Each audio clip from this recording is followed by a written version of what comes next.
Do me a favor and close your eyes real quick. I'm gonna play some music for you, and I want you to clear your head as much as you can and tell me what is the first thing that you see when the music starts playing. And no cheating, just right off the rip, first thing you see. You ready? Here we go.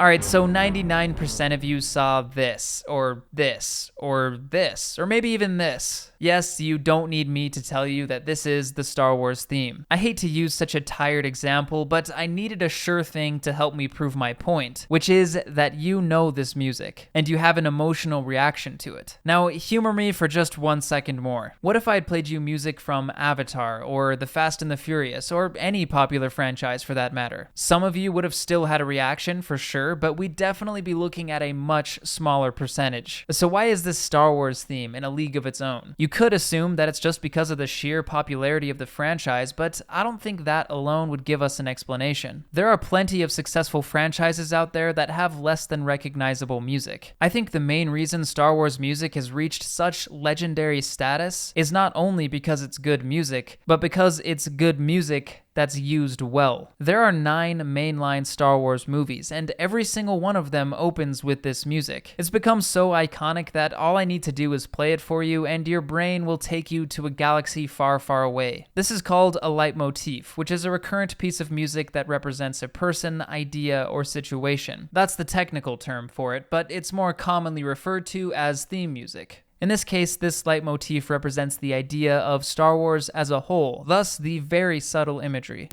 Now, the use of a leitmotif across multiple movies is what I'm going to call musical continuity. What you experienced in the beginning of the video is the result of a good leitmotif that's implemented well. This is one of my favorite things about movies. The score of any movie is like a language unto itself. Just like how we might come up with a word to be shorthand for a certain idea, a composer will do the same with a leitmotif. And once a movie teaches you the meaning of any given leitmotif, it can then use it later to communicate that same idea to you again. Only this time it'll be more effective since you're already familiar with it. And that bit of familiarity is very important when it comes to leitmotifs. As another example, let's take a quick look at yet another iconic theme from John Williams.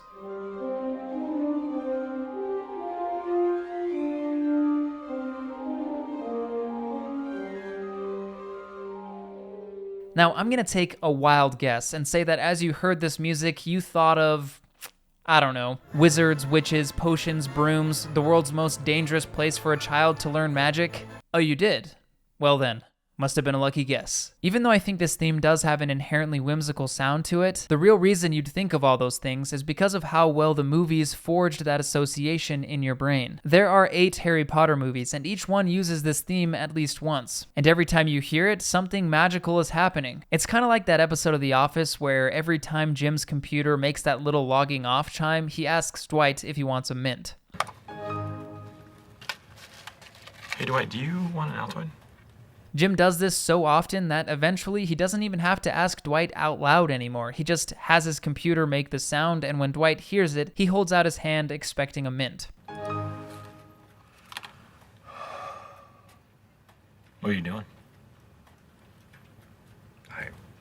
And that's how it works for all of us too. A good leitmotif can turn a good scene into a great one, and the crazy part is you may not even realize the effect that it has on you. So needless to say, I love this stuff, and I've found that piecing together the leitmotifs of a movie can be super rewarding, and in some cases can even help you understand the movie on a deeper level, but we'll get more into that in a second. First, you read the title of this video and you're wondering, when am I going to get to the point? Well, the Marvel Cinematic Universe presents an unprecedented opportunity for musical continuity. 4 completely separate heroes who each had their own isolated movies that would eventually share the screen for one big team-up. This might not sound as novel today because it's been beaten to death by now, but back when the MCU was first starting off, this was unheard of. And what would any superhero be without their theme music?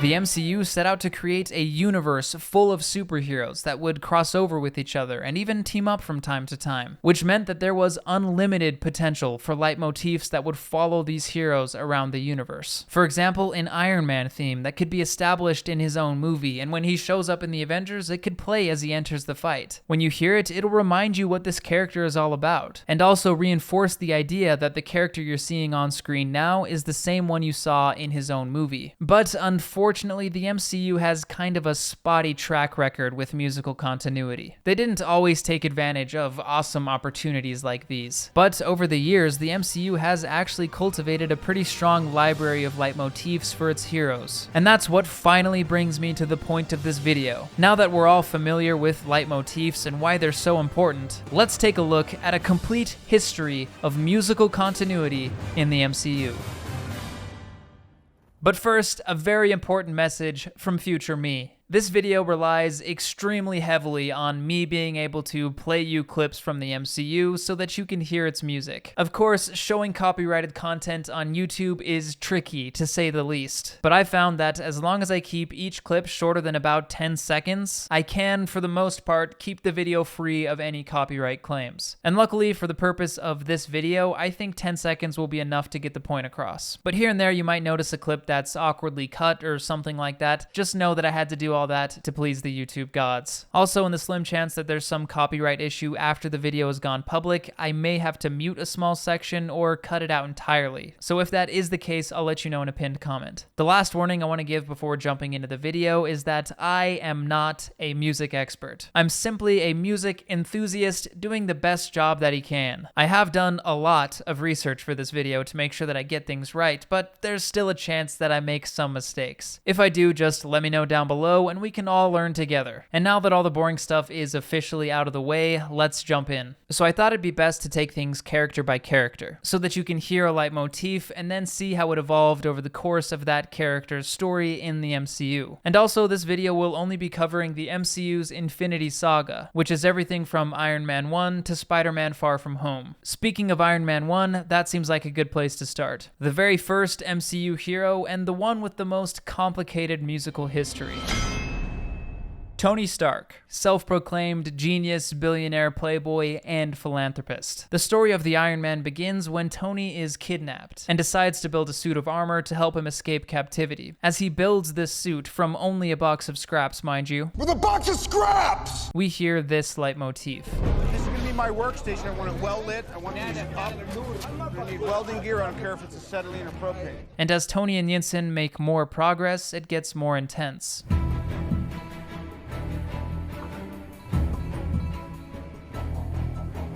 And finally, when Tony dons the Mark I for the first time, the leitmotif crescendos as he takes to the sky.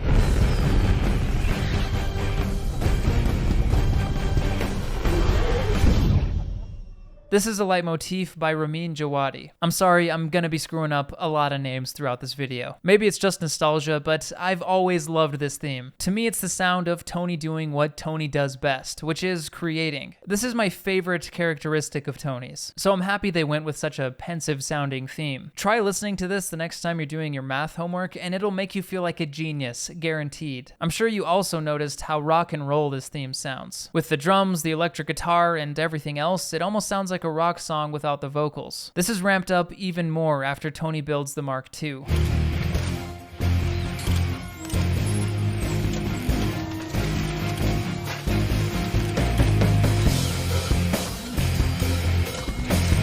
Notice how we have the same context here. In both cases, Tony is creating a suit of armor. But now that he's out of captivity and has the chance to make a better Iron Man suit, the music is hitting even harder. I think the simple point of a character like Tony Stark is that he's awesome. He's not about, with great power comes great responsibility. He's about rock and roll, at least at this point in the story. And I think the massive popularity of the character is due in part to how much they nailed this aspect of him. With Jon Favreau, how from the beginning he kept pointing to the electric guitar. For him, Tony Stark was kind of a rock and roll guy, and wild and everything. So he always said, like, no, he's rock and roll. You should have a rock and roll score. The leitmotif is played again a little later in the movie when Tony has worked out some of the kinks and, of course, added the most important addition to the suit, the gold and hot rod red. When he puts on the finished suit for the first time, the theme plays.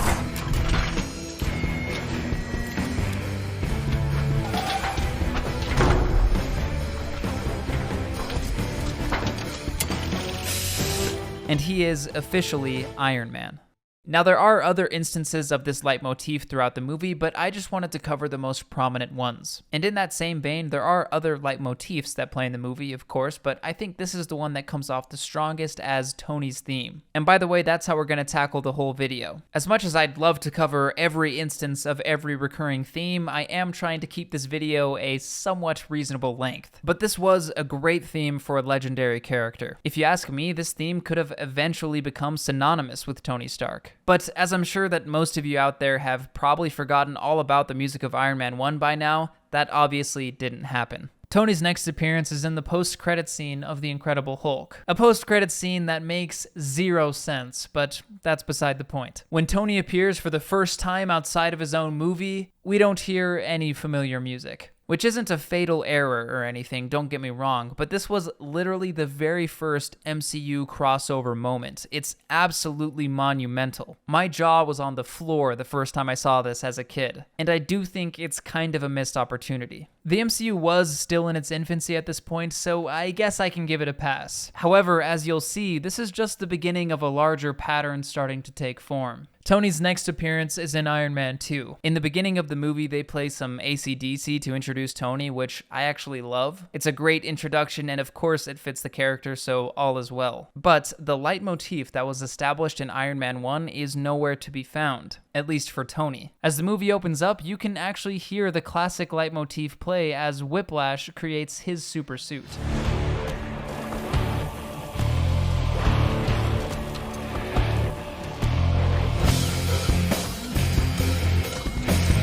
Which I think does echo the creation of Tony's suit in a pretty cool way. But this is kind of an odd choice, because the movie acknowledges the leitmotifs of Iron Man 1 without really using them. Because for Tony, we get something completely new. A leitmotif written by John Debney, which is first prominently featured when Tony puts on his shiny new suitcase suit.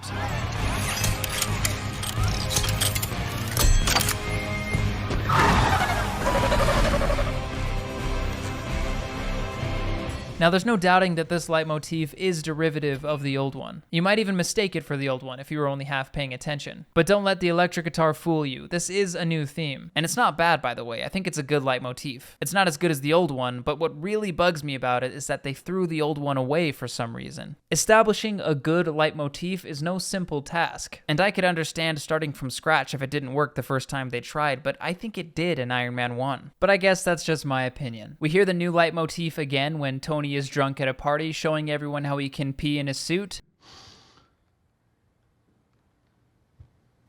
I'm messing with you, it doesn't play here. This theme is used really sparingly in this movie. It's hard to even call it the Iron Man 2 theme music, but I think it's the closest thing to it that the movie has. I couldn't find many big moments where it's blasted in your ear like you'd expect, but we do hear it again at the end of the movie.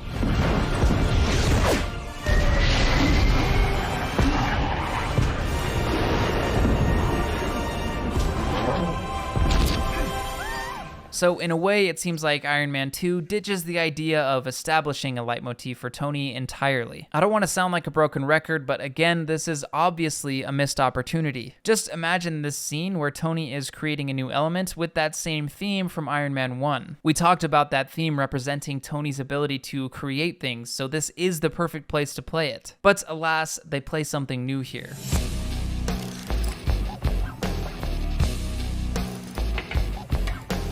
Again, it's clearly derivative of the sound they went for in Iron Man 1, but it's still something new. Fun fact about this though, they actually brought in Tom Morello from Rage Against the Machine to help with the electric guitar, which is pretty cool.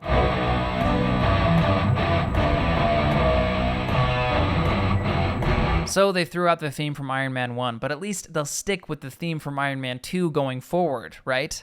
right? Well, we'd have to wait to find out, because after that came The Avengers, the very first MCU team-up movie, and it didn't feature any of the music from Iron Man 1 or 2. There is, however, a couple of Tony-related leitmotifs that are established here. One of my favorite scenes of the movie has Tony assembling a suit on himself during a free fall from Stark Tower. Now, sure, this would have been a good time to play some Iron Man music, but instead there's kind of a twist on the Avengers theme that plays over this moment.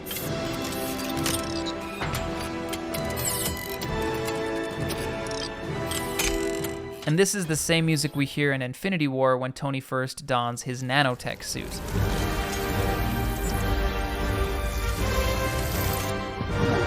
So hopefully you're starting to get into the swing of things here, and starting to realize why I think this stuff is so cool. Look at how the same leitmotif is able to tie these two moments from different movies over 10 years apart together. In one, Tony shows off some brand new Iron Man technology, and in the other, he does the same. Not long after suiting up, Tony decides the only way to save New York is to sacrifice himself by hand-delivering a nuke through a portal to outer space. You can't make this stuff up, folks. And as Tony sacrifices himself to get rid of the nuke, we hear this.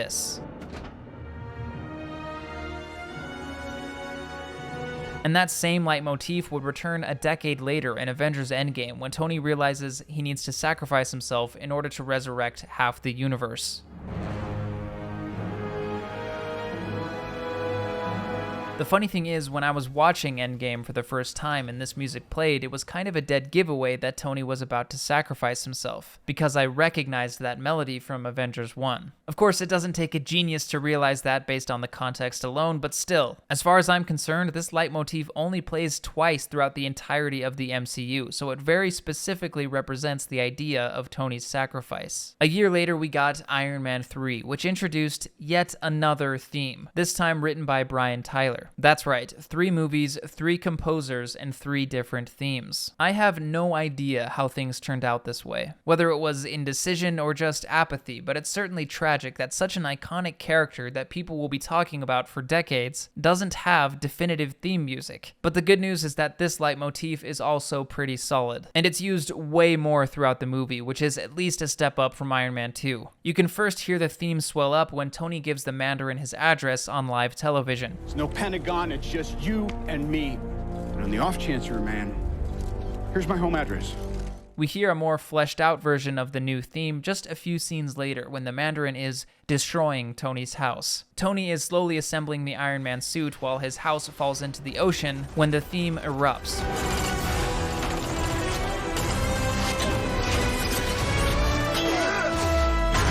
At this point, you know how annoyed I am that every Iron Man movie had its own theme. But at least every time it shows Tony suit up for the first time, we hear that movie's version of an Iron Man theme. These scenes embody the character so perfectly, so I'm glad they always came across as these epic and triumphant moments. We hear the latest theme again in a similar situation when Tony's having to fight a couple of bad guys, while his suit is slowly flying to him from across the country.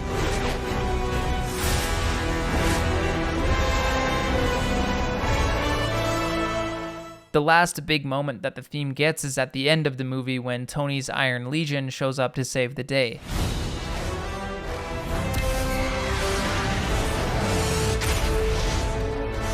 It plays pretty much all throughout the final fight, and you can also hear it again as Tony delivers the final voiceover. You can take away my house, all my tricks and toys.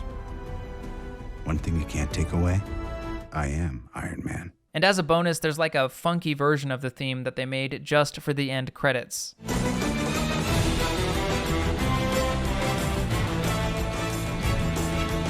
So overall, I like how the theme is used a little more liberally here throughout the movie. Even though I think this one sounds more like a generic superhero theme than the original Iron Man 1 theme did, it's still good. And as it turns out, this is the theme that Marvel Studios wanted to stick to the character. Because in Tony's next MCU appearance, in Avengers Age of Ultron, we actually got a taste of this Iron Man 3 theme. When the Hulk is in a fit of rage, Tony has to call in his Hulkbuster suit in order to subdue him. Go to sleep, go to sleep, go to sleep. And as this new suit is revealed, we hear the leitmotif.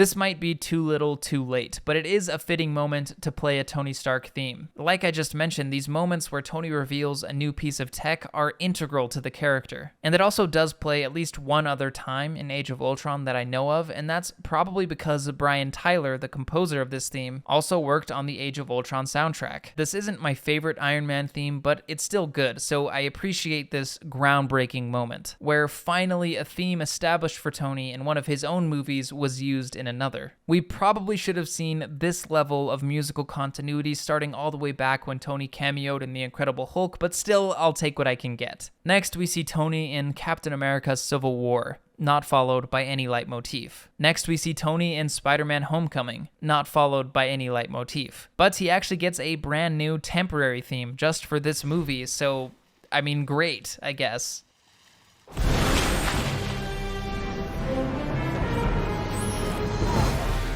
Hi, Spider-Man. Band practice, was it?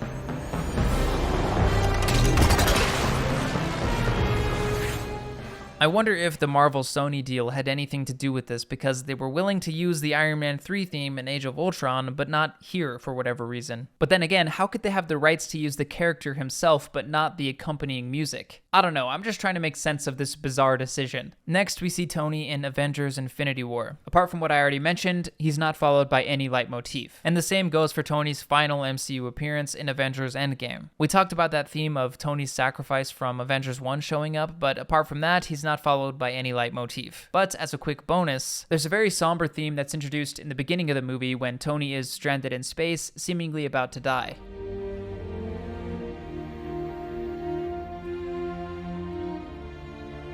And the same theme plays again at the end of the movie at Tony's funeral.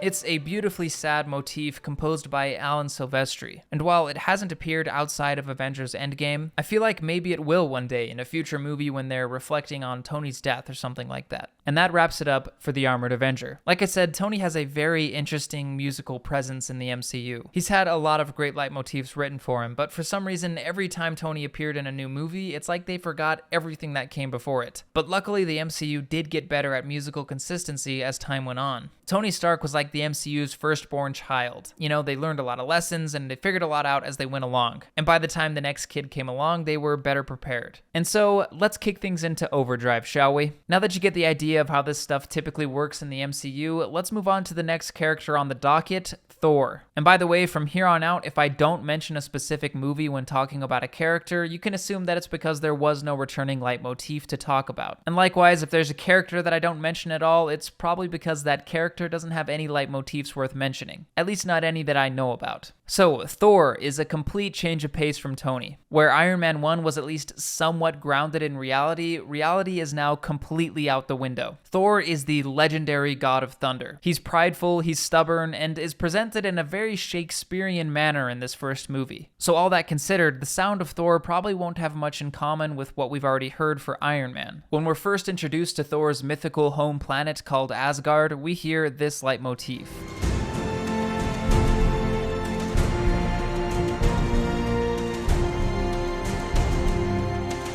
And it sounds pretty much exactly how it should. Composer Patrick Doyle gives us a triumphant and regal theme, with heavy drums pounding in the background that give it a nice warrior Viking feel. It almost seems like it could be interchangeable with music from the likes of The Lord of the Rings or Game of Thrones, which obviously have similar tones. It can be heard again as Thor himself is introduced for the first time and is about to be made king.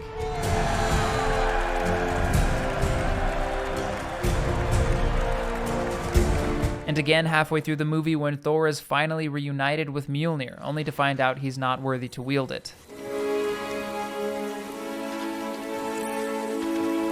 I especially love the use of the leitmotif here, because it reminds you of that great and powerful warrior that Thor used to be on Asgard, only to pull the rug out from underneath you when he can't pick up the hammer. And with that in mind, it makes sense to play the leitmotif again at the end of the movie when Thor learns his lesson and actually does become worthy to hold Mjolnir.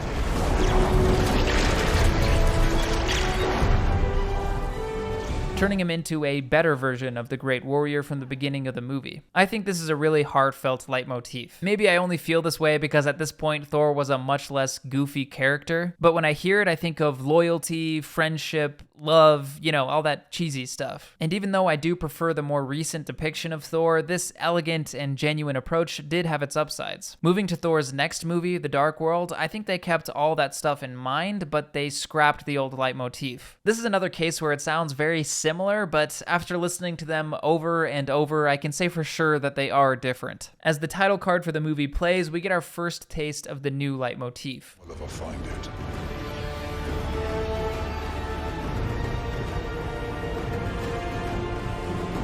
This is a new theme written by our friend Brian Tyler, who we already talked about because he also worked on Iron Man 3 and Age of Ultron. This theme, I think, maintains that regal feel of the old one, but throws a little cosmic wonder into the mix. Those might just sound like buzzwords, but I think if you could listen to the entire song, you'd see what I mean. Overall, I think this is an improvement on the old theme, and I love how the movie uses it. Like this epic moment when Thor first arrives on the battlefield, reinforcing his status as a legendary Asgardian warrior.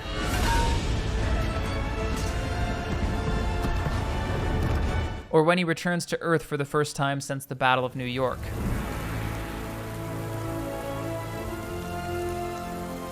Or at the end of the movie when Thor shows up to fight the most memorable MCU villain ever, Malekith.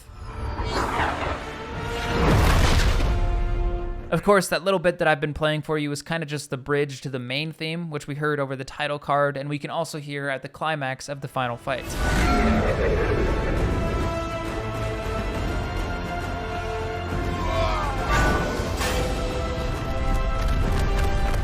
Now, going into Thor's next movie, things get really interesting. Never in the history of the MCU, or any franchise that I can think of for that matter, has the tone of the music shifted so much between installments. Thor Ragnarok ditches the old Viking sound in favor of a more retro, futuristic synth sound.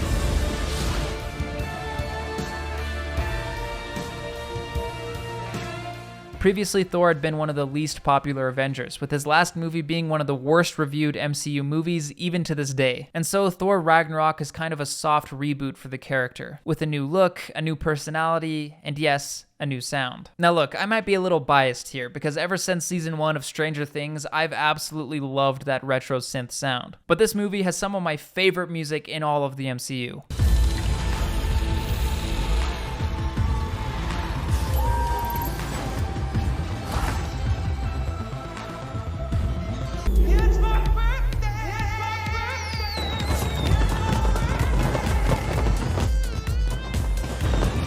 In terms of leitmotifs, the themes from the other two movies are dropped. Shocker, I know, and we get a new one here. It first plays over the title card that I already showed you, and it returns for some heroic moments throughout the movie.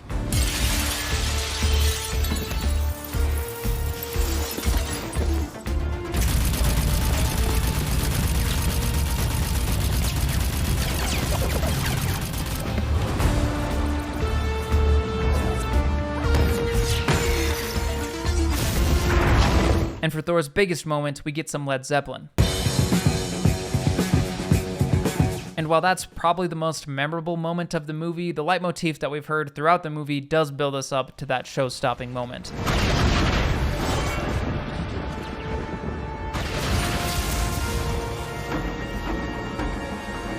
There's also this theme that's established as Thor and Loki say goodbye to their father.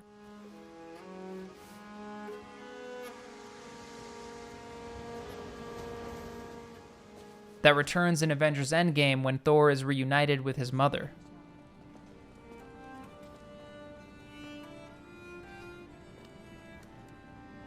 And the cherry on top of all that is at the end of the movie when we hear the return of the classic Thor 1 leitmotif.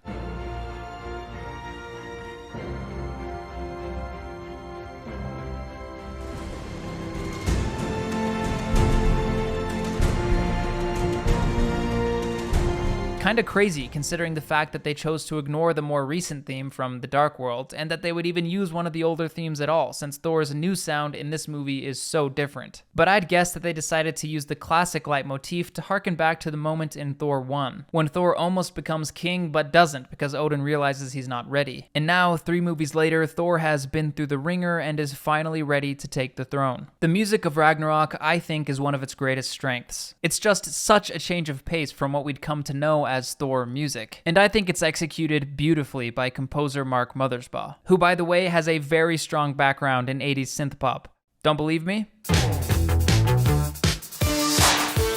That's him. I'm 100% serious. He was a part of this group in the 80s called Devo who made this song called Whip It, which I'm sure you've probably heard before. So yeah, needless to say, he was a great choice for the job. Thor, like Iron Man, doesn't really have a definitive sound, at least not at the time of recording this. He started off Game of Thrones and ended Stranger Things. Just in terms of sound, obviously. In my opinion, they really nailed Thor's new sound in Ragnarok. So here's to hoping that they stick with it moving forward. But I think, as we've learned thus far in the video, you really never know what they're gonna do next. And so let's move on to the star-spangled man with a plan, Captain America. Way back in 1943, Steve Rogers volunteered to receive an experimental super soldier serum, hoping it would make him fit to fight in the World War. And after the experiment is wildly successful, he puts on a spangly outfit, slaps a vibranium shield on his back, and sets out in pursuit of justice. Captain America is kind of the MCU's moral compass. He always knows what's right, and he never ignores his instincts. With all that being said, you can probably already hear how his leitmotif is gonna sound. You got the World War II setting, the incorruptible hero and symbol of freedom. I mean, it's basically writing itself. So kicking things off with Captain America's MCU debut, we get the first hint of his theme in the beginning of the movie, when a pre-serum Steve Rogers takes a beating in a back alley after trying to stand up to a bully, wishing he could be something greater. I should be going. Come on, man. And of course, after taking the super soldier serum, we hear the full leitmotif in all its glory as Steve Rogers 2.0 is revealed.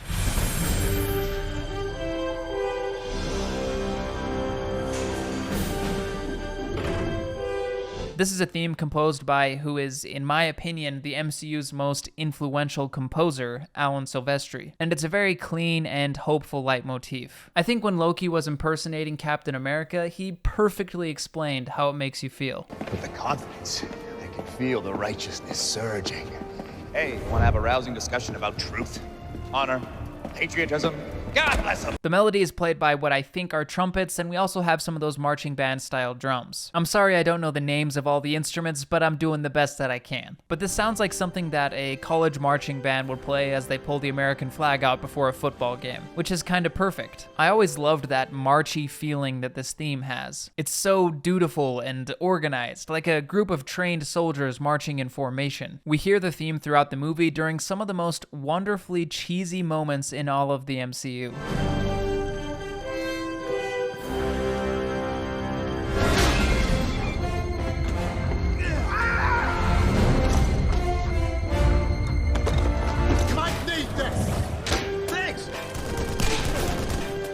And one more time as the movie draws to a close.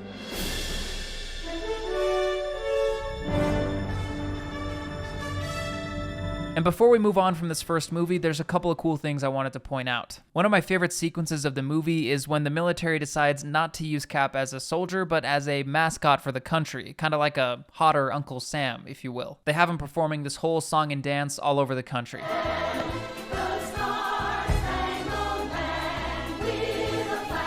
And I know I haven't been including any Disney Plus MCU content in this video, but I just can't resist with this one. In the first episode of Ms. Marvel, when Kamala goes to AvengerCon, which takes place in the birthplace of Captain America, we can hear this song play.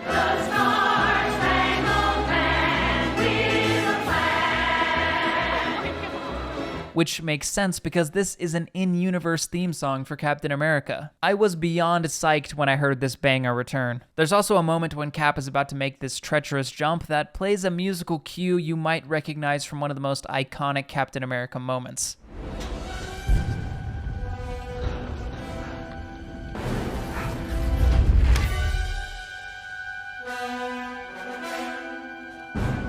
Moving on to the Avengers, the theme is mostly absent except for this one brief moment. Funny how out of the 4 Avengers that had their own movies, Cap was the only one that got a little bit of musical continuity in the Avengers. But this does seem to be another case of the composer playing favorites because the Avengers was also scored by Alan Silvestri. In Thor: The Dark World, there's a bit where Loki is impersonating Cap, and believe it or not, we actually hear the leitmotif here. Oh, this is much better. Whoa. Costume's a bit much. So tight. With the confidence, I can feel the righteousness surging. In Captain America's next solo movie, The Winter Soldier, we see a pretty big change-up. Cap is now living in the present day. The first Avenger was a classic tale of simple good and evil, back when it was easy to tell who were the good guys and who were the bad guys, but The Winter Soldier isn't so black and white. The updated score by Henry Jackman sounds a bit more like a modern thriller and less like a hokey marching theme.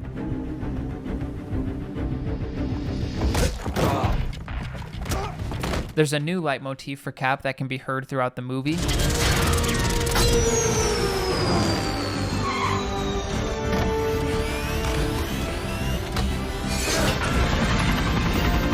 But the first Avengers soundtrack isn't completely gone, as it can be heard in the opening scene. On your left. Uh-huh, on my left. Got it.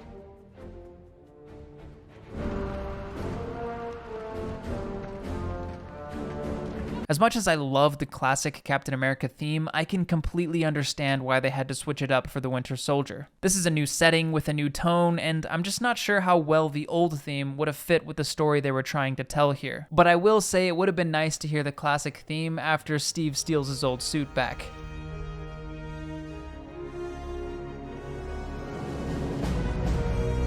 Cap's story continues in Avengers Age of Ultron, where again his music is mostly absent except for this brief moment when he's fighting Ultron.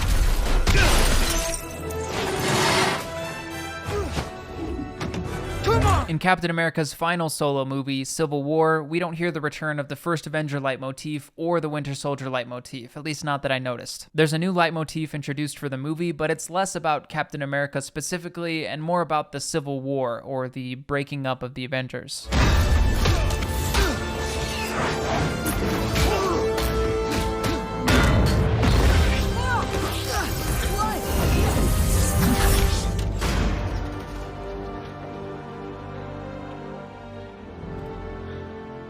And for anyone out there who's keeping track, yes, this means that Iron Man, Thor, and Captain America, who each had their trilogy in the MCU, had a different main theme for every single movie. That's 9 different leitmotifs. And also, Captain America's Civil War marked the very first time that a composer that did one movie returned to do the sequel, which was Henry Jackman in this case. Like I said, it took them some time to get things figured out. And after Civil War, we wouldn't hear any Captain America leitmotifs until Avengers Endgame. After having been in retirement for 5 years, we hear the classic leitmotif as Tony returns Cap's iconic shield.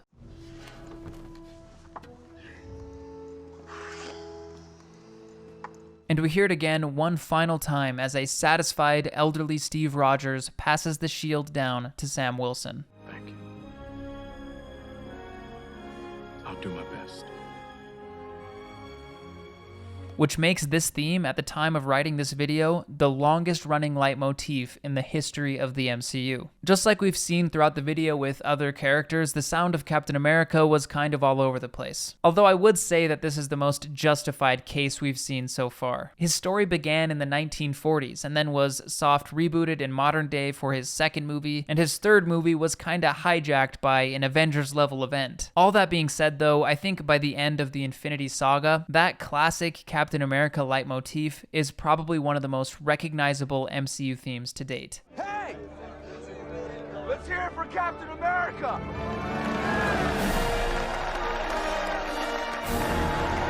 And just like that, we've gotten through the holy trinity of the MCU. From here on out, you'll probably notice that it's going to take less time to get through each character. And that's just because there's going to be less material to break down. For example, Tony Stark has appeared in 10 different MCU movies, but a newer hero like Ant-Man has only been in 4. But luckily, I think the worst of the MCU's musical continuity issues are behind us, and you're about to see what I mean. So with that, let's move on to the Guardians of the Galaxy. The Guardians are a ragtag crew of rejects from all over the galaxy. And yes, this means that their story will once again take us out into the cosmos. Except for this time, instead of seeing a high fantasy style universe like we got with Thor, we'll be seeing a more Star Wars style universe. Complete with grimy cities, thieves, smugglers, all sorts of different alien races, and of course, blasters for guns. Even though Thor technically took us to outer space first, this feels like the MCU's first true sci-fi space adventure. So we have a quirky, found family type story set in a galaxy brimming with personality. The Guardians of the Galaxy leitmotif can first be heard when, you guessed it, the Guardians assemble for the very first time while breaking out of prison.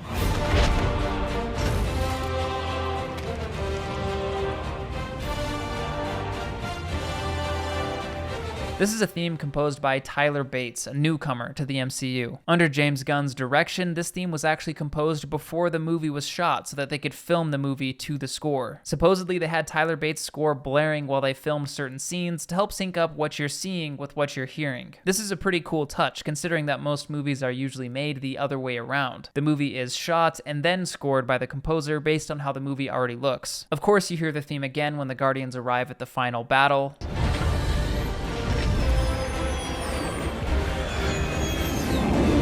And again at the climax of the movie when the Guardians join hands to share the unbearable toll of the Power Stone. We're the Guardians of the Galaxy. And for Guardians of the Galaxy Volume 2, there was a shocking development. Remember how I told you that the MCU's musical continuity was about to get better? Well, for this movie, they didn't write a brand new leitmotif for the Guardians, and instead they just stuck with the original. How about that? Granted, I think it is used less in this one than the first, but still we're seeing a great level of consistency. The movie opens up strong by introducing the Guardians with the leitmotif.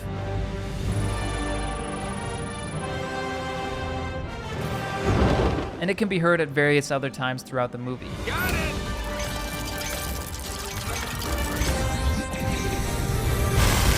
I can't help but feel like the reason this happened is because Guardians 2 was also directed by James Gunn, and the music was also composed by Tyler Bates. We've seen in the past how once you introduce new creatives to a project, they often want to throw out the stuff that came before it in order to make room for their stuff. But luckily with the Guardians, we have more creative consistency than the average MCU franchise. The story of the Guardians of the Galaxy at its heart is about people who are used to being on their own, coming together to make each other stronger. And I think the leitmotif does capture that element of found family. It sounds triumphant, but also bittersweet. Each one of the Guardians carries past trauma with them, and they're all kind of messed up in their own way. But together they share their pain and they help each other heal. What's interesting about this leitmotif, though, is that it doesn't necessarily scream quirky space adventure. For example, if you just blindly listen to it, I don't think you'd guess that it was made for a movie about a gun-obsessed raccoon and a talking tree. But this is something that I love about the Guardians movies. Beneath all the weirdness, there's a simple, heartfelt story being told that I think most people can relate to. And it seems like the theme was written to accommodate that and not the surface level quirkiness of the story. And that's kinda it for the Guardians in the Infinity Saga. They do appear in Infinity War and Endgame without any reference to their established leitmotif, but of course there is one thing that we have to talk about before we move on. The Guardians of the Galaxy aren't really known for their original music, as I'm sure you're probably thinking. They're known for their use of licensed music. Peter Quill, the leader of the Guardians, was abducted from Earth in 1988 and forced into a life of space crime. But before leaving Earth, his dying mother gave him a Walkman and a mixtape chock full of 80s classics. So a very big part of the Guardians movies is Peter's love for music. And since this comes from a genuine place, I think it elevates the use of this music beyond just nostalgia bait. It's a part of who Peter is. And the music plays a tangible role in the movies, as it's actually being played by the characters within the story. I'm finishing this so we can listen to tunes while we work. How is that a priority? Blame Quill! He's the one who loves music so much. No. Soup. My life, my love, my lady is the sea. I feel like Guardians has become so well known for its use of licensed classics, not only because James Gunn has great taste in music, but also because it's actually written into the story and is more meaningful than just slapping a beloved song over a cool scene. It's interesting how James Gunn has achieved the effect of a leitmotif, but with an entire genre of music. For example, in Infinity War, when the Guardians first appear on screen, you hear this.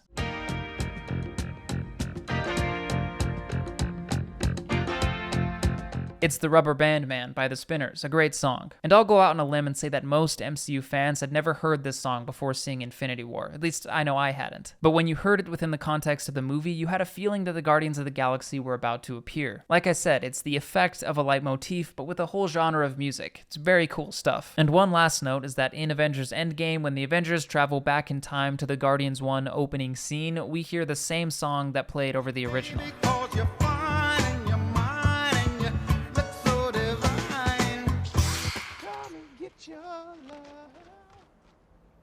So technically some musical continuity there. And that does it for the Guardians. Although they had a very fitting leitmotif which did carry over into the sequel, I think they'll always be more well known for their use of 80s classics and those awesome needle drop moments when they start to play. You shouldn't have killed my mom and squished my Walkman. So what do you say we head back to good old Earth and talk about Ant-Man? Scott Lang is an ex-criminal who got out of the game in order to spend more time with his daughter Cassie. But because he was such a talented thief, he was hired by Hank Pym to take on the mantle of Ant-Man, which puts Scott in a superpowered suit that allows him to grow or shrink as much as he needs. The first Ant-Man, I think, is the closest thing the MCU has to a heist movie. Think Ocean's 11 or Mission Impossible. And that gives us our first hint as to what the music will probably sound like. We get a taste of the leitmotif when Scott tries on the Ant-Man suit for the first time.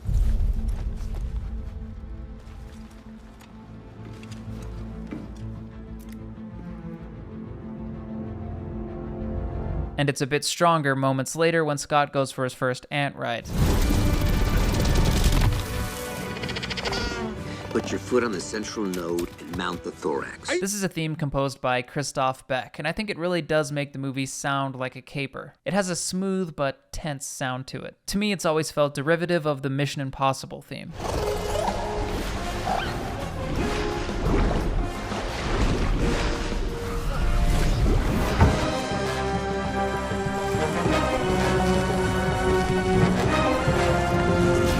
And this theme is everywhere throughout the movie. As you might expect, pretty much anytime Scott is doing something heroic, we can hear the leitmotif.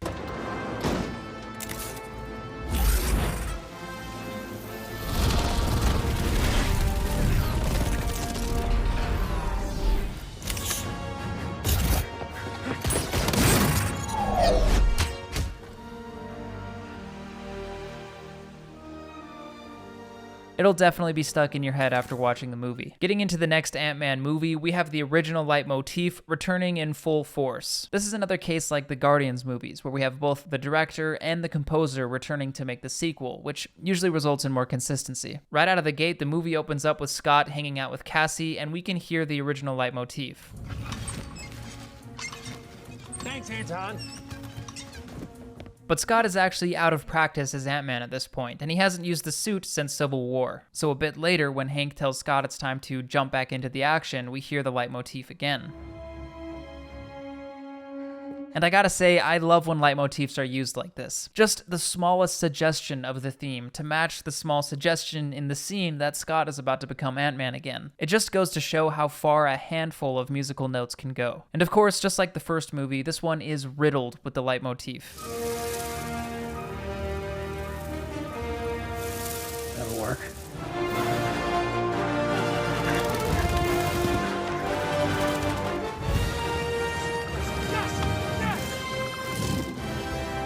I'm gonna call you Antonio Banderas. And finishing the movie off, we hear a more epic arrangement of the theme as Scott makes a heroic save.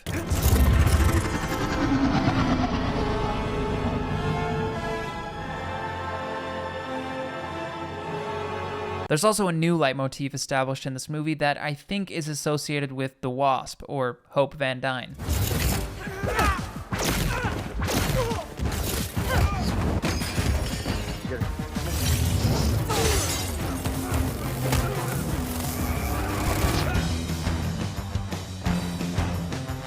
It's different enough to be recognizable as its own leitmotif, but also similar enough to still have that caper sound. Even though I don't hate this movie, I was disappointed that they dropped the heist movie element that I think made the first movie special. But at least they stuck with the music, which does have the spirit of a heist movie. Scott's final appearance in the Infinity Saga is in Avengers Endgame. As he's finally able to escape the quantum realm, you can hear the theme play.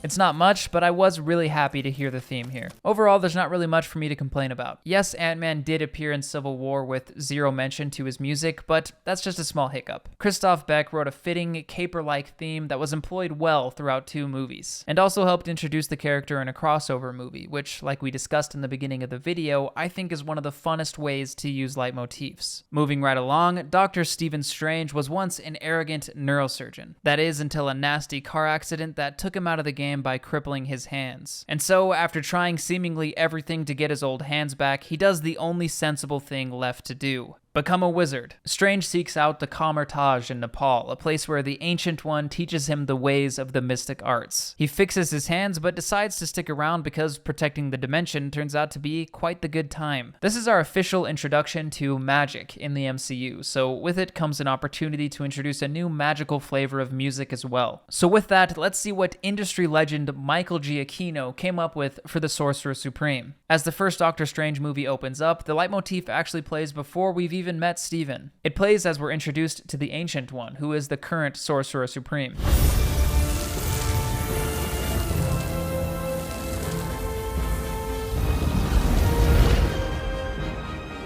And later, when Steven has begun his training and decides to shave his beard but leave a goatee, he gets his first instance of the leitmotif.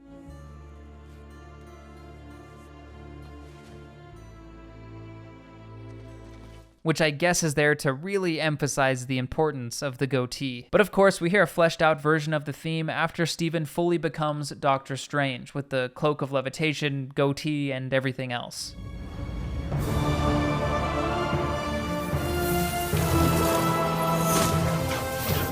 And then it's sprinkled throughout the rest of the movie, including the credits. I've come to bargain.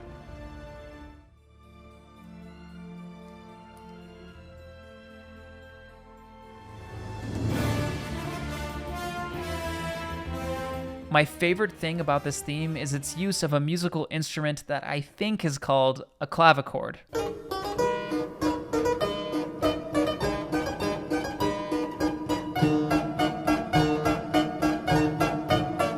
It gives the leitmotif a unique weirdness that the MCU ran with. For example, Doctor Strange's next appearance is in Thor Ragnarok, and although we don't hear the return of the leitmotif, we do hear the return of the signature Strange clavichord.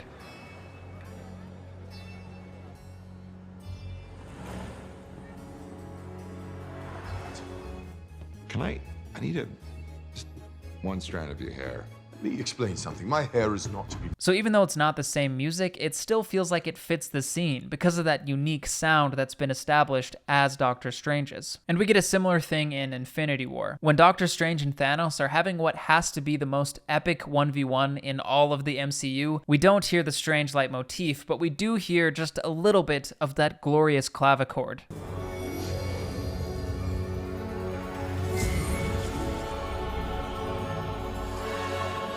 This is better than nothing, but I'm still a little bitter that the original leitmotif wasn't in either of these scenes. We did, however, get the theme in Avengers Endgame, when the Avengers are back in time and Smart Hulk meets the Ancient One in 2012.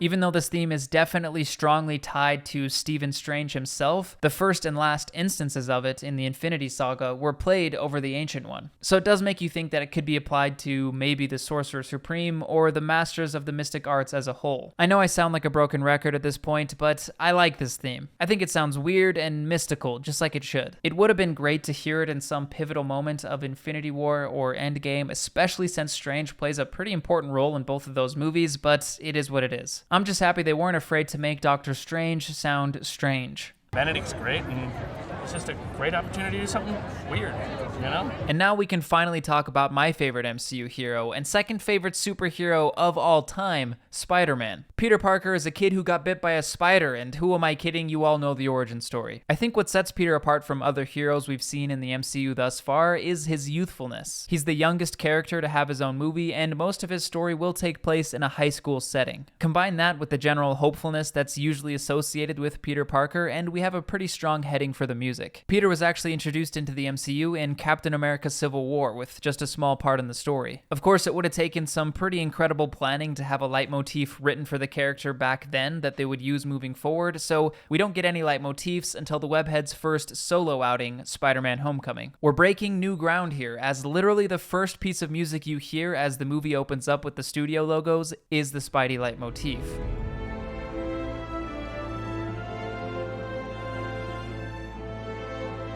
And this one is used very liberally throughout the movie. Some notable moments include one of the first times Spidey swings into action after ditching a high school party,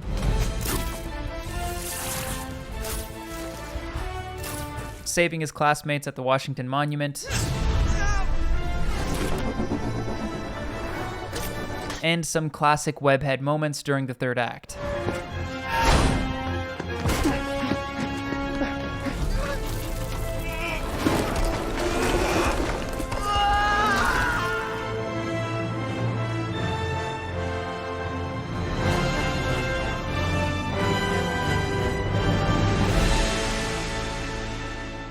This is another theme composed by Michael Giacchino, making him almost the first composer to work on 2 MCU movies in a row, if it weren't for Guardians of the Galaxy Volume 2. You've probably noticed at this point that I generally like most of the music that the MCU has to offer. As I've pointed out, they usually do a good job of capturing the unique characteristics of each hero, and even though I think Giacchino has done that here by giving the theme a very light and youthful tone, I have to say, for me, this theme is one of the most disappointing across all of the MCU. It just comes across as a little too whimsical for me personally, especially since we've been accustomed to Spider-Man being associated with more serious themes of responsibility or sacrifice. But to be fair, I hold the character to a much higher standard than most MCU heroes, so I don't really judge him on the same scale. And he does have way more baggage than, say, the Guardians of the Galaxy, who were so unknown at the time that they probably could have taken the tone of the story in any direction that they wanted. This interpretation of Spider-Man all around is just a little bit more lighthearted than we're used to, and that's definitely evident in the music. I think this was probably done to help differentiate it from not only other movies in the MCU, but also other Spider-Man movies, as there had been 5 of them before this one. So looking at the character from a fresh angle was kinda necessary. Therefore, they doubled down on the young high school aspect of the character. It's not my favorite theme, but it is certainly used well throughout the MCU Spider-Man movies. In Spider-Man Far From Home, we get a very swingy return of the leitmotif during the first action set piece of the movie.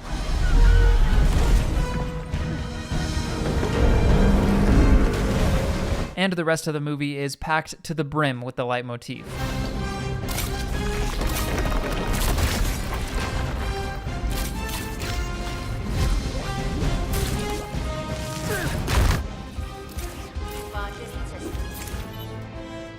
Yeah, open that. Okay, no.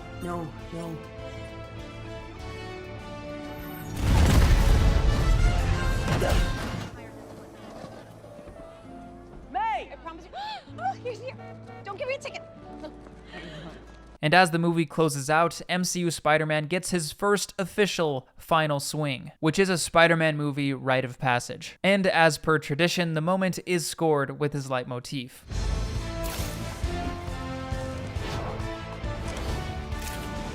As weak as I think this leitmotif is, I'm glad that Giacchino returned to score this movie as well, to help solidify the sound of MCU Spider-Man. He also wrote an epic theme for Mysterio, which is all over the movie.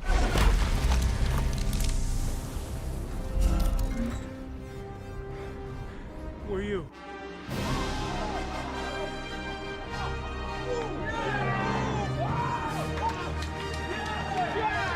It's Mr. Beck. Mysterio? Beck, don't do it! And what's awesome about this one is that after the point in the movie where Mysterio reveals himself to be a fraud and a villain, we hear the same theme that used to be heroic, but now in a more villainous key. Mysterio will be the greatest hero on Earth. Yeah.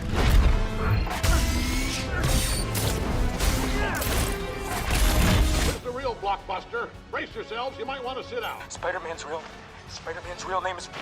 I really love what they did with Mysterio here, and I gotta say, after seeing this movie, he's definitely one of my favorite Spider-Man villains. And it doesn't end there. This movie also introduced a stern and triumphant leitmotif for Nick Fury. You're Nick Fury. You just shot Ned. just a mild tranquilizer. He'll be all right. So good to finally meet you. Stark left these.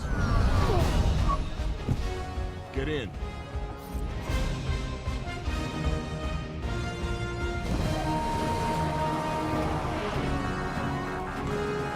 I absolutely love this leitmotif. It sounds like a sister theme to the Avengers theme, which makes sense because Fury is the godfather of the Avengers. But it's a shame that it took them this long to give Fury some music. I mean, he's only been around since the very conception of the MCU. This is Fury's last appearance in the Infinity Saga, so we don't know if they're going to use this theme again, but as always, here's to hoping that they will. Michael Giacchino really outdid himself with this movie, using the leitmotif that he already wrote for Spider-Man, using the Avengers theme, which we'll talk about later, including 2 new quality leitmotifs for important MCU characters, and even seamlessly switching between them all. Like this moment when Spidey and Mysterio are fighting one of the fake elementals. Okay, shoot him! Or switching from the Fury theme to the Spidey theme at the end of the movie when they're working together to take down Mysterio.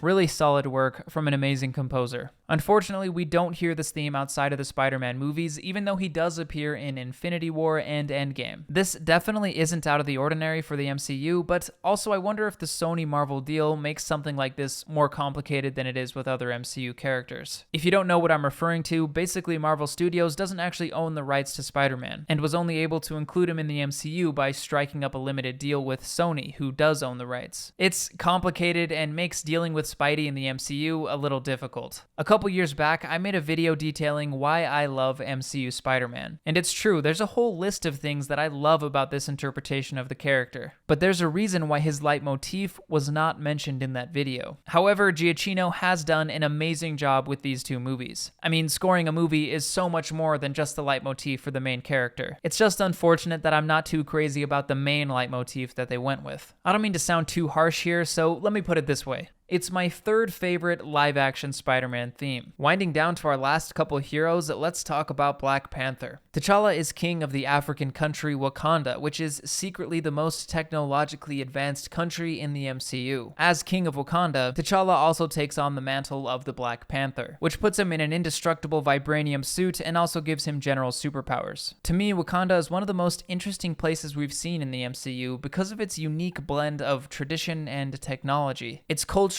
based on real-life African culture, but injected with futuristic sci-fi. And since T'Challa is king of Wakanda, it's going to play a pretty major role in his story. Like Spider-Man, Black Panther was actually introduced in the MCU before his solo movie, in Captain America: Civil War. And of course, he doesn't get any leitmotifs at this point, but you can already hear the African influence, which would be the main heading for his music moving forward.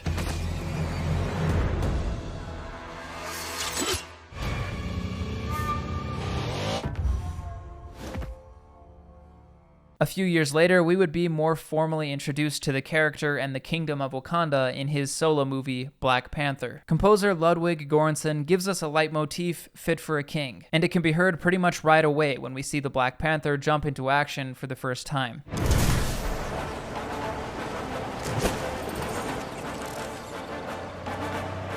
We've seen throughout this video some leitmotifs that cover more than just the titular hero, and I think this is the best example of that yet. As you'll see, this leitmotif I think also applies very heavily to Wakanda and its people. For example, the next time we hear it is when we make our first official entrance into Wakanda.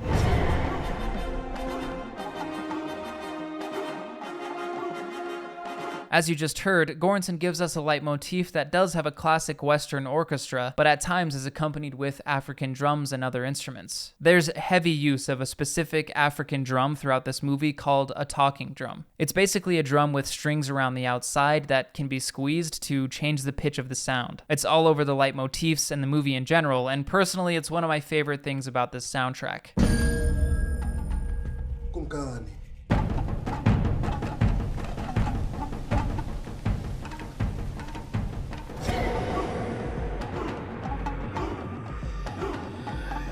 Justice your king couldn't deliver. Now, obviously, I'm not very familiar with African culture beyond the surface level, but the music of this movie, I think, does sound surprisingly authentic. And that's because Göransson actually did the research. Immediately after I read the script for Black Panther, I understood that the only way for me to do this music and work on this project would be to go to Africa and learn and study and do research and meet new musicians. Traveling all the way to Africa to experience the culture firsthand and to capture authentic sound from authentic musicians. That is pretty cool. The main leitmotif captures the grand scale of Wakanda and also the royalty of King T'Challa.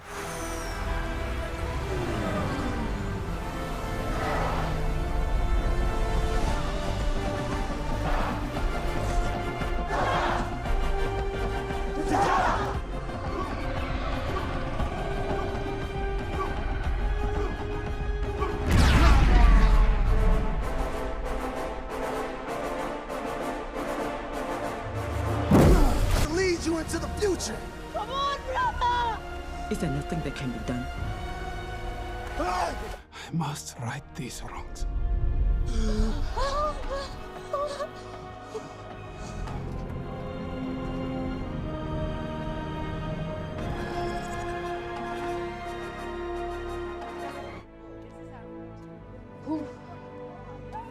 Who are you? There's another more bittersweet leitmotif in the movie that I'm not 100% sure what it's supposed to represent, but it often plays over the more emotional parts of the story.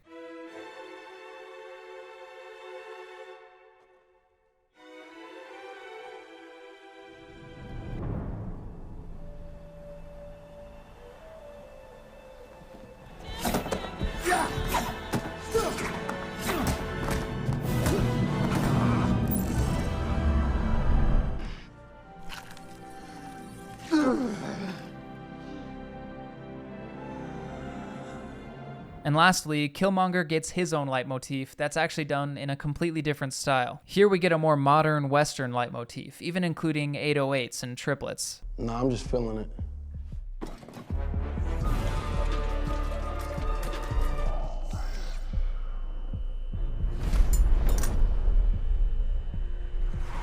Ungubani, Indingu Njadaka, Unyanaka Njobu. Huh? You heard your orders. Let's get to it.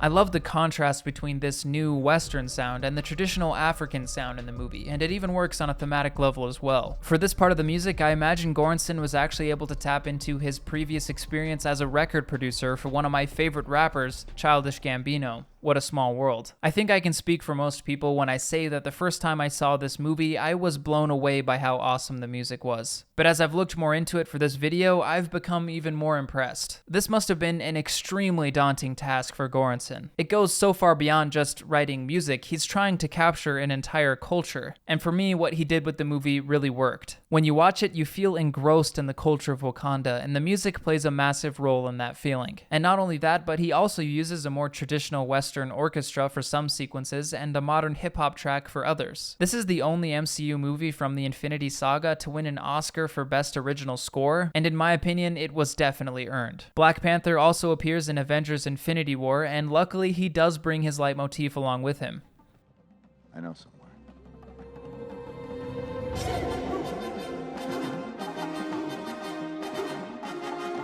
This is such a perfectly crafted moment, truly one of the moments that leitmotifs are made for. Steve suggests that he might know a place to take Vision, and we slowly hear the signature talking drum start to fade in, until we cut away to a sweeping shot of Wakanda accompanied by its established epic leitmotif. I'm so happy they managed some musical continuity here. Black Panther also appears in Avengers Endgame without any of his own music, but to be fair, there was never really a moment for it. I really think Ludwig Göransson managed to do Black Panther and Wakanda a great service with this music, and it was so good that they just couldn't ignore it when scoring the Wakanda scenes for Avengers Infinity War. Definitely one of the strongest sounds to come out of the MCU. Moving on to the very last hero on our list, let's talk about Captain Marvel. Carol Danvers is an Air Force pilot who gets godlike power after an incident with one of the Infinity Stones. After gaining her powers, her memory is wiped by an alien race called the Kree, who take her in as their own. The first Captain Marvel movie tells the story of Carol slowly remembering her past and and breaking free of the Kree. Carol's theme is absent for most of this movie, which is normally something I might complain about, but there's actually a little more to it. For the majority of the movie, Carol has no idea who she is. She's regaining her memories and doesn't actually become Captain Marvel until pretty much the final showdown. So it makes sense to not score one of her early heroic moments with her theme, as she's not her yet. But we do get pieces of it. Composer Pinar Toprak says that something she wanted to accomplish with this theme was to have it be recognizable from only the first 2 notes. And I was trying to think about like different intervals that the theme could start with that's more unique in a way that you could recognize her theme from the first 2 notes. But that meant that it needed to be a specific interval that's not as predictable. And for those early parts of the movie when Carol doesn't quite know who she is yet, we only get those first 2 notes. You do know why they call it.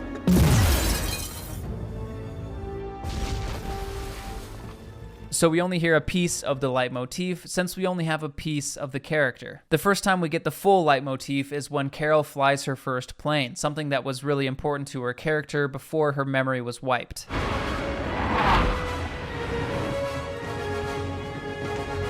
Since she's just uncovered a key part of her personality, it makes sense to reveal the full theme here. Of course, the leitmotif swells up again as Carol decides on the color palette for her suit.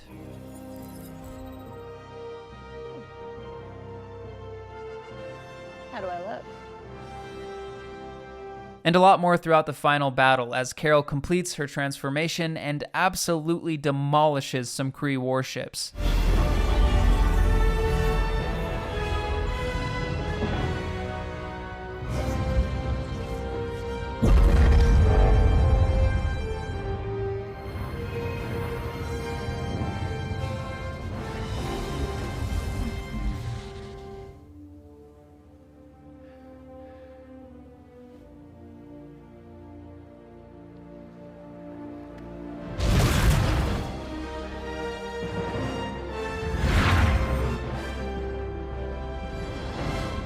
This theme reminds me a lot of that classic Christopher Reeves Superman theme that I played for you in the beginning of the video,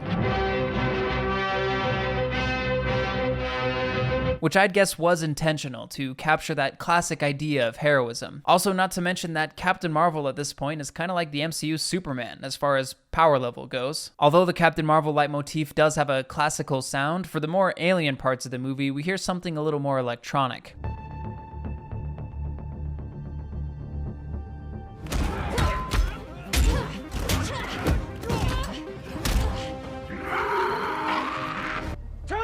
Show and prove to me you can beat me without. It sounds a lot like what they did with Thor Ragnarok, and you guys know that I have a soft spot for that, so I love this sound. Carol would then vanish for a long time, but thankfully she returns to help out the Avengers in Avengers Endgame. As she appears for the first time to save a stranded Tony Stark, we hear those first 2 notes that we talked about.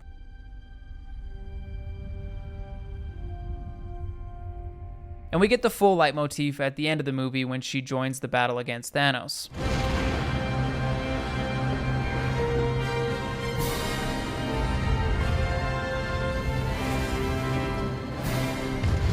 As always, it's great to hear a returning theme, and both of these moments were perfect for it. I think Toprak did a wonderful job here. Admittedly, it's difficult to give a character like Captain Marvel a theme that really sticks out within the MCU, since you don't have a lot of super unique characteristics to go off of. For example, that Doctor Strange theme, which includes the mystical sounding clavichord, or the Black Panther theme that includes authentic African instruments. Both themes that sound very unique to their respective heroes. I think this Captain Marvel theme is more like what we got with the Guardians of the Galaxy. A beautifully written theme that, unfortunately, might just come off as a little generic. And with that, we've covered every single hero who had at least one solo movie in the Infinity Saga. However, we do have a couple of loose ends to tie up before finishing the video. Just some miscellaneous things that didn't quite fit in anywhere else. First up, the Marvel Studios title sequence theme. Now, in the early days, like Iron Man 1 for example, there was no music, and it was just the sound of flipping comic book pages playing over the sequence. And it took them 5 years before they made an actual Marvel Studios theme, which debuted in front of Thor 2, alongside a new title sequence itself.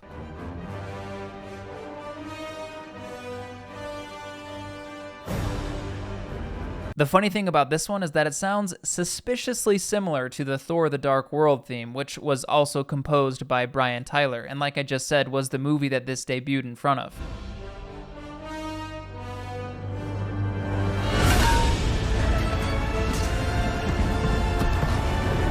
Coincidence? I think not! This theme would only reign for 3 years though, because debuting with Doctor Strange was another new theme with another new title sequence. Classic MCU indecision. Although this one would remain unchanged throughout the rest of the Infinity Saga.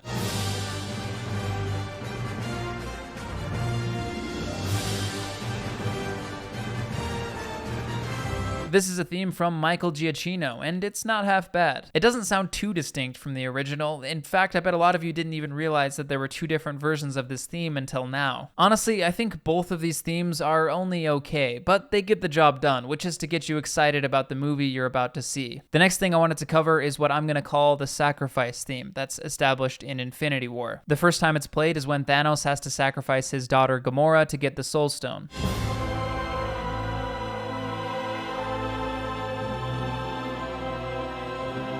And the theme returns in Avengers Endgame when Natasha sacrifices herself to get the Soul Stone.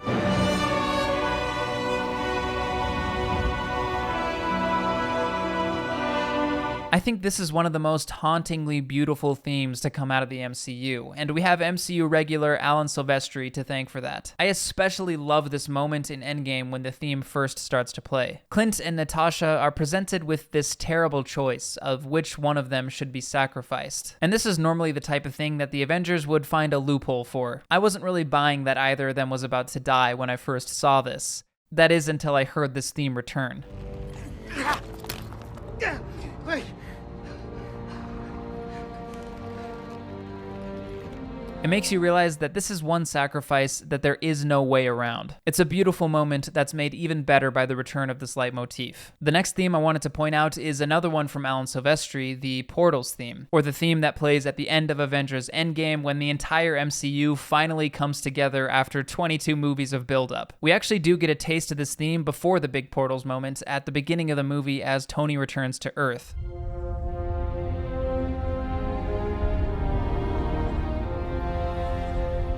Since this theme is all about heroes coming together, it makes sense to give us a hint of it here. But we all know that the main event is at the end of the movie, when dozens of portals are opened up to bring all of the heroes of the MCU to the same battlefield for the very first time. Just like the MCU itself, the theme starts simply and slowly with just a single trumpet.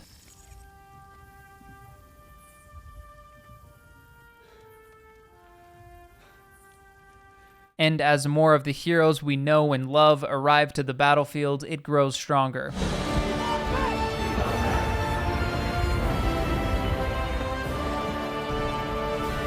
It is impossible to overstate the importance of this moment. This is the promise that the MCU was built on, that eventually there would be one massive climax that would tie 22 movies and dozens of plot lines together in one impossible moment. Not only does this movie hinge on this scene, but in a way the entirety of the MCU hinges on it as well. So how in the world do you write a piece of music that could possibly do it justice? In an interview, Silvestri stated that before settling on the Portals theme, they toyed around with having a handful of musical beats to accompany this moment. Whether it be returning leitmotifs or new ones, they thought that all of these characters individually were so big that they each deserved their own musical moment. But the problem with that is that the entrances just keep coming and you can't really accommodate every single one. So instead, they went with a completely original piece of music, which was pretty bold, might I add, that instead of marking each hero individually, would celebrate them all as one. And at the end of the day, that's kind of the point of the Avengers as a whole. It was supposed to be, as he puts it,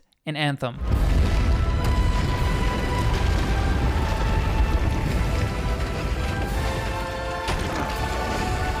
Now, it may have been a safer bet to just simply put the Avengers theme over this moment, but I think that what we got was so much better, and to be honest, I wouldn't change anything about this moment. Although, to be fair, I am happy that the classic Avengers theme does play just moments after this. As the credits roll, we hear the Portals theme one final time.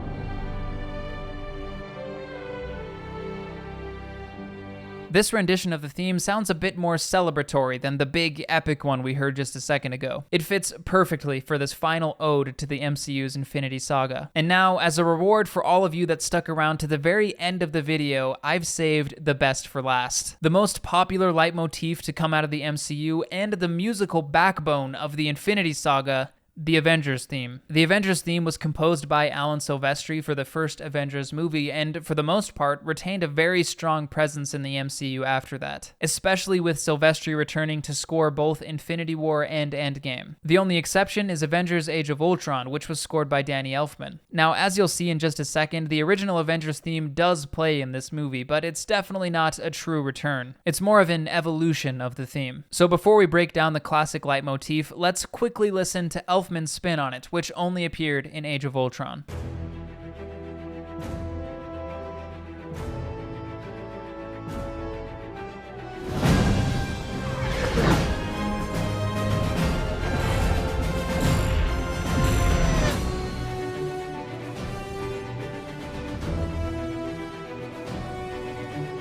In an alternate universe where this was the original Avengers theme, I could see myself loving it just as much as I love the actual one. But the problem is that I think that most people were already a little bit too attached to Silvestri's classic theme from Avengers 1. But nonetheless, this theme does go unbelievably hard in this movie, and thankfully you still do hear the main part of the classic theme. And as for the true Avengers theme, this one is so big that I actually wanted to break it down into 3 parts, each of which are awesome and I think important to the music of the Avengers. Again, for the millionth time, I'm not a music expert, so excuse me if I get the terminology wrong, but I'm going to go ahead and call these 3 parts the intro, the bridge, and the chorus. The intro can first be heard in Avengers 1 when the team first starts to assemble.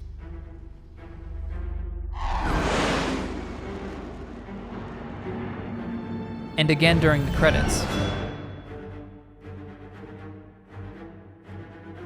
And it returns years later in Infinity War as Cap comes out of hiding.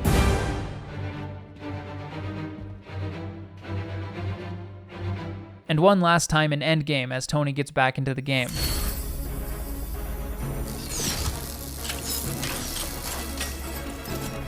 This part of the leitmotif is all about hope, in my mind anyway. It's the sound of help being on the way. The bridge, on the other hand, introduces a little peril into the mix. You can hear this part in Avengers 1 when Bruce gives Cap his iconic line. Now might be a really good time for you to get angry. That's my secret, Cap. I'm always angry. And then in Infinity War when it looks like all hope is lost.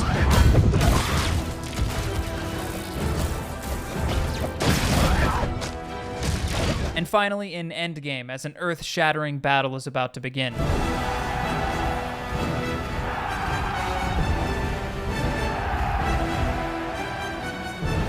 Of course, the bridge is really just there to tee up the main chorus, which is the part you've all been waiting for. As the original Avengers assemble for the first time, the theme is absolutely blaring.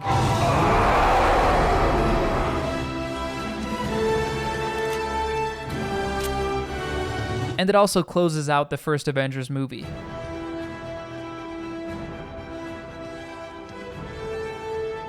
Luckily, this part of the theme does return at least a little bit in Age of Ultron.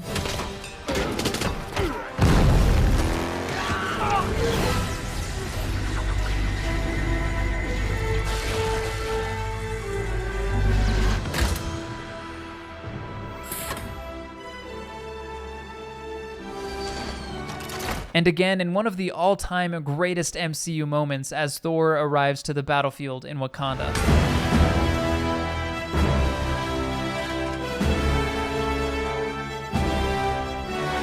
The funny thing about this moment is when you're watching it for the first time, you can assume that what this means is that the Avengers won't actually come together by the end of Infinity War. Because if they were going to, then surely this music would be reserved for that moment. Moving into Avengers Endgame, we hear the main theme as the team gets ready to go back in time. We lost friends. We lost family. We lost a part of ourselves. And again in the finale, when the entire MCU has assembled.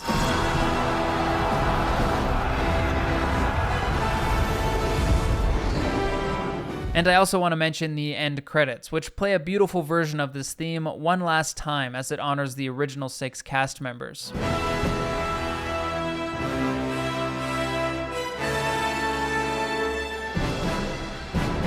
The Avengers theme also appears a handful of times outside of the Avengers vertical, starting in Ant-Man as Scott robs the Avengers compound. Hey, didn't you say this was some old warehouse? It's not! You son of a bitch!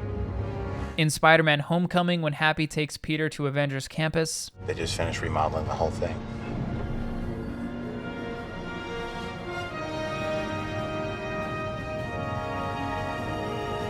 In Captain Marvel, as a young Nick Fury gets the inspiration for the Avengers Initiative.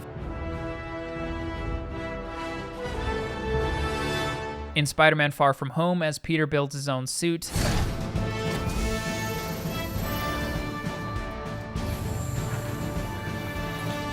And even breaking out of the MCU in Shawn Levy's Free Guy.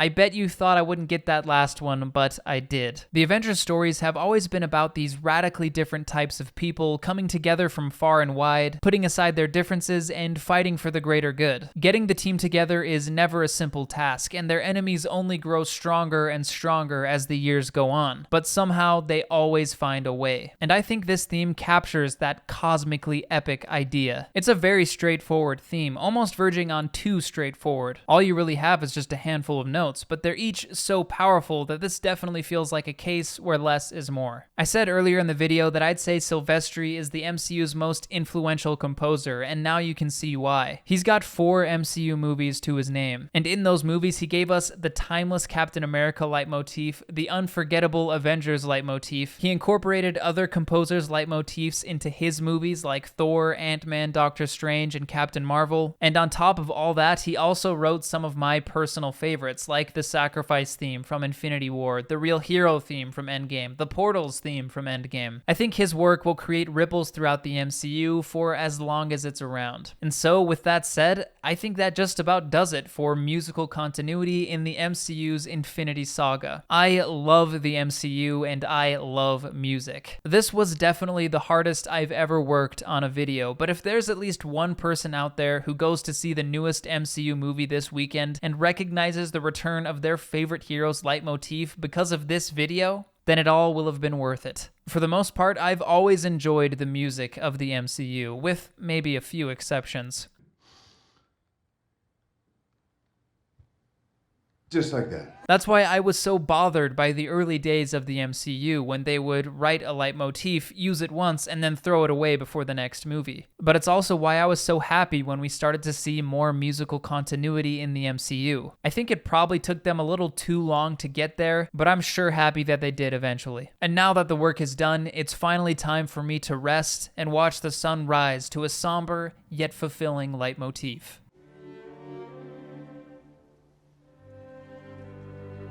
Thank you for watching, and stay gold.